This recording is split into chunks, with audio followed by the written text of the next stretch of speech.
Ministri i Punëve të Jashtme të Shqipërisë, Ferit Hoxha, ka cilësuar si një ndër momentet më të rëndësishme drejt anëtarësimit në BE miratimin e Komisionit të Jashtëm në Parlamentin Evropian në raportin e vitit 2025 për Shqipërinë, i cili do kaloj për miratim në seancën plenare. Unë i kam ndjekur në distancë diskutimet e sotme dhe miratimin e këtij dokumenti që është për mua dokumenti i dytë më i rëndësishëm pas atij të raportit të progresit publikuar me 5 nëntor vitit kaluar. Kjo rezolut mbështetet në gjetjet e progres raportit, natyrisht ka analizuar edhe zhvillimet prej atëherë, por në thelb është reflektimi i raportit dhe gjetjeve të raportit të progresit. Shqipëria është në një proces negocimi, kemi shumë gjëra për të bërë, kemi shumë gjëra për të përmirësuar, por në thelb ajo rezolut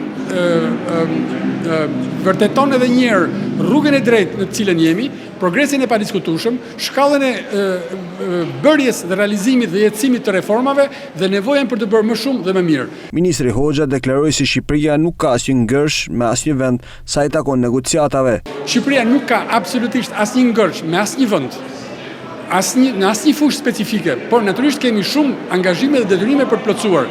Kjo është puna jonë, kjo është që po bëjmë për ditë me Komisionin Evropian, me vendët anëtare, kjo është që po bën ekipi negociator me kryenegociatorin, kjo është ajo që po bën Ministria për Evropën e Punës së Jashtme dhe gjithë shërbimi i jashtëm, kjo është ajo që po bën gjithë qeveria shqiptare. Faleminderit. Sipas raportit të hartuar nga raportuesi për Shqipërinë në Parlamentin Evropian, Anderas Scheider, që u miratua ditën e sotme, theksoi se objektivi që vendi të jetë gati për anëtarësim në 2027 është i mundur. Megjithatë, nënvizohet se Shqipëria duhet të kapërcejë polarizimin e brendshëm politik dhe të përmirësojë kulturën politike.